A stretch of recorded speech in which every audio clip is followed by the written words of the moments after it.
Hi, everybody. My name is Max Sellman. I'm here with Aldevron. We're excited to talk with you about some of the things that we've been seeing in the CRISPR space, particularly requests that we get a lot for manufacturing. By way of background, first a little disclaimer: I'm here to inform, not to advise. A little bit about Aldevron. So we are a CDMO, a contract development manufacturing organization. We offer biologics manufacture for research, clinical, commercial applications.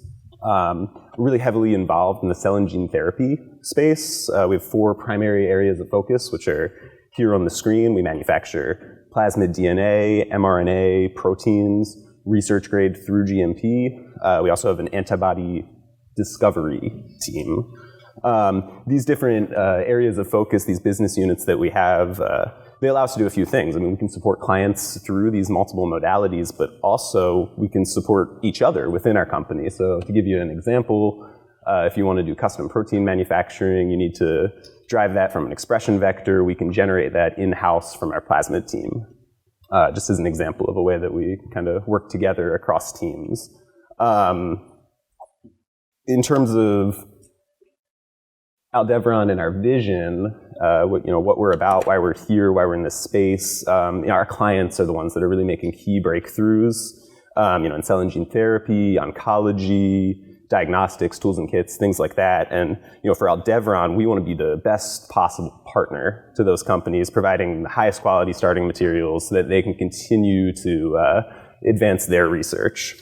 So today, some of the things I want to talk about are as I mentioned, we're heavily involved in the gene editing space. We're fortunate to work with, I would say, the majority of established biotechnology companies that are doing, development of CRISPR-based therapeutics. And being in that space, we get a lot of requests for some pretty cutting-edge new things. And so I just kind of wanted to share insights on what we see the field asking for and how Aldevron is replying to those requests. So at a high level, the things I want to cover, catalog, GMP Cas9 nuclease, rather than having to purchase that as a custom product.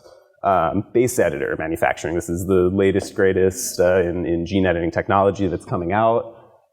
Custom ribonucleoprotein, or RNP, so having a company deliver to you a ready-to-use gene editing reagent rather than just the components of the gene editing reagent. And then finally, small-scale parallel manufacturing to do early target identification and evaluation. So jumping in with catalog GMP Cas9 nuclease. What I've got showed here on the screen is just the 4 nucleases that Aldevron puts in our catalog. These are what we sell off the shelf for the research market. And we've been in this space for probably about 3 years now, a little more. And one thing we've noticed talking with clients, especially as they're trying to move into therapeutic space, and we know this very well, GMP, if you want to get a GMP reagent, that is a costly, time-consuming process, usually, for custom workflows. And if we're thinking about a next generation, maybe personalized therapeutic or CRISPR medicine, which is going to require multiple GMP reagents, this quickly gets very costly for clients, and this also gets burdensome when it comes to dealing with all of these manufacturing arrangements. And so Aldevron actually kind of got in front of this, and we went ahead and we just manufactured a few different nucleases that we offer as catalog products at GMP. Our clients, they're trying to reduce the number of basically GMP custom events that they have to engage with. So this was very welcome.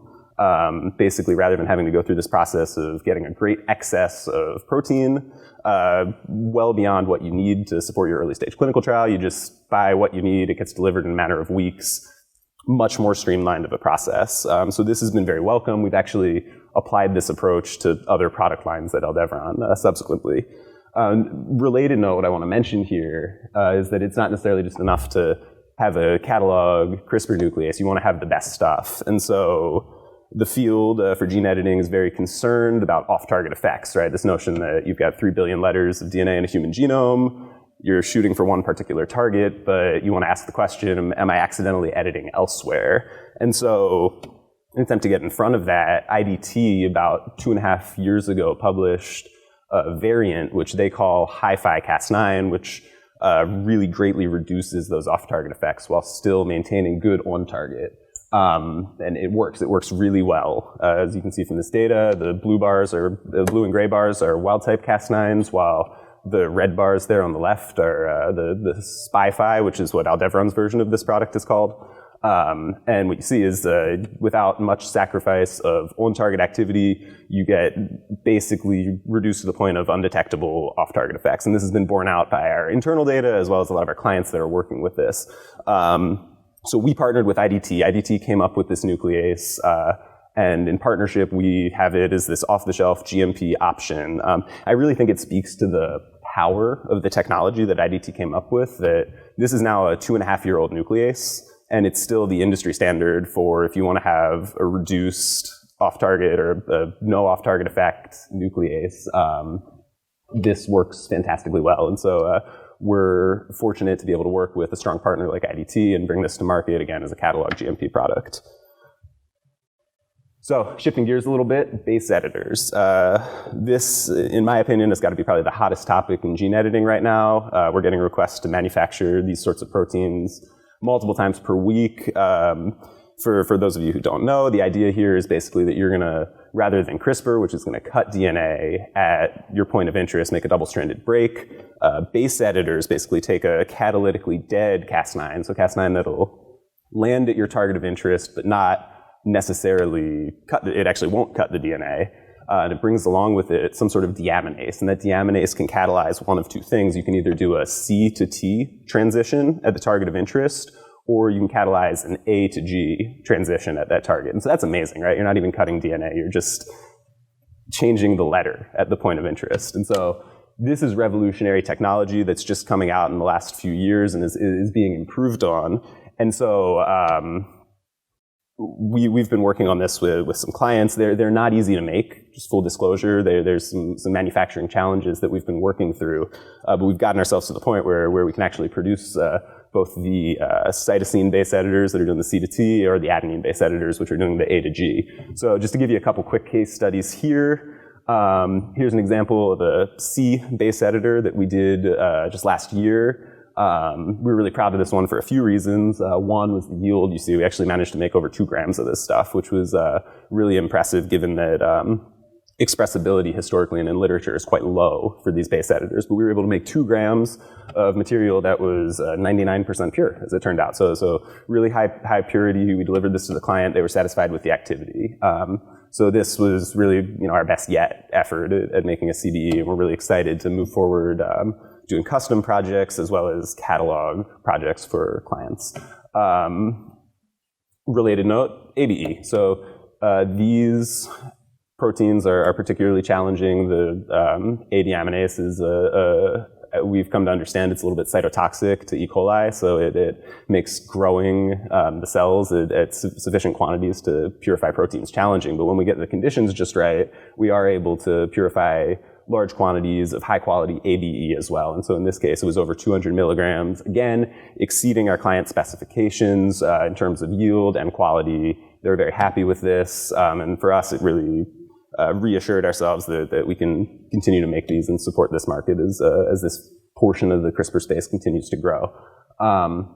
Another approach, we'll talk a little bit more about QC in a minute, but I want to mention that what we're doing here is we're essentially taking our existing QC panel that we have for our catalog gene editing nucleases and just adapting it to the base editors. So, there's some, generally speaking, you can do the same assays. There's some key differences. So to give you an example, for CRISPR, gene, like a Cas9 nuclease, if you want to do an assay for activity, but assess how much DNA is being cut, for example, you can't do a cutting assay with base editing because DNA is not actually being cut. So that's something that we're working through right now, is how do you assay the activity of a base editor in-house.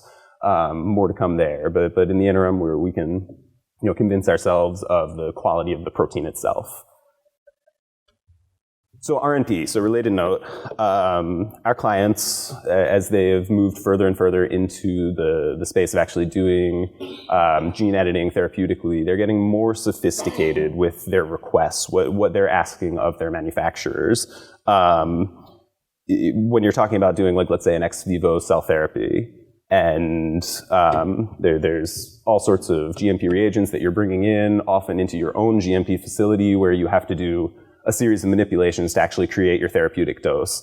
The key in this arrangement is to have as simple as possible of reagent transfer, materials transfer. You want your manufacturing process to be streamlined. So clients are really, they're no longer just asking, hey, can you provide us a CRISPR nuclease? They're saying, can you provide me a ready-to-use, right out of the vial system that can do gene editing? And so that's a little more complex in the manufacturing process for us, but the plus side is that that's going to give a great benefit to the client, and that they're able to just take what we deliver to them and put that straight into their system. And so just talking a little bit about how we've approached that, really it's all in the QC. My understanding is that in this process, making the RNP is actually a relatively straightforward process. The trick is having the QC methods work just right to ensure that across products, across RNPs, I can consistently report to you a little bit about what's in the tube. And so what you see here on the screen is our standard QC panel, which is pretty robust for gene editing. Again, the reason I'm showing you this is to compare against what we're doing for the more custom approaches. So the way we think about QC for gene editing nucleases is to look at product characteristics, which is to say, what about the product in the tube? Is it pure? Is it aggregating? Is it physical appearance appropriate? But then also looking at contaminants. Is there too much DNA left over in the tube from the manufacturing byproduct, or is there endotoxin, things like that? And so this is our standard panel for CRISPR nucleases. And if you compare that against what we've been doing for RNP, you'll see really similar themes, but there are a couple differences, right? I mean, for RNPs, the critical contaminants are going to be a little bit different. For example, I've just complexed guide RNA with Cas9. I would want to know in my tube now how much of that Cas9 is actually complexed relative to free guide or free Cas9. So that's something that we've worked through. Additionally, activity assays are something to consider. When we do our in-house assays for our gene editing nucleases, we use a common target, a common guide RNA going after one target of interest, and it's just nice and consistent for us. But if I'm making custom RNP for a client, it's a little different story. A custom RNP is targeted at their target of interest. And so that's something to consider when you're doing the manufacturing, is you have to implement that custom activity assay. You have to work through with your client the IP concerns that are associated with disclosing their target, which is often like very sensitive, closely held information to these companies that are developing therapeutic gene editing technology. So these are things that we're thinking around. We've done some projects. We're planning to do a few more RNP projects with clients this year, and we'd love to do a lot more of them. So finally, in my 2 minutes remaining to me, I just wanted to touch very briefly on this notion of small-scale parallel manufacturing. So why might you need this?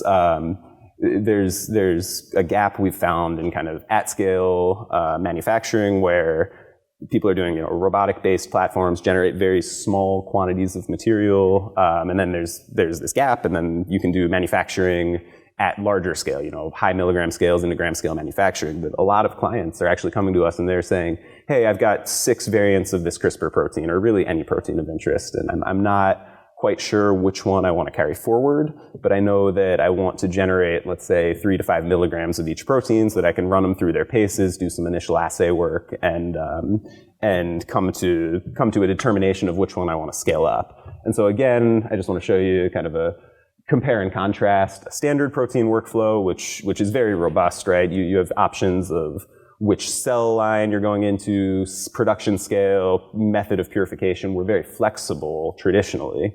What we've done here is we've actually taken this workflow and basically just shrunk it down, taken some options away, but drive that cost down as low as possible. And so the idea here is that we run in parallel under a very common set of conditions for expression as well as purification, and deliver to the client proteins that are, in a common buffer. And, C of A just lists serially all of the proteins.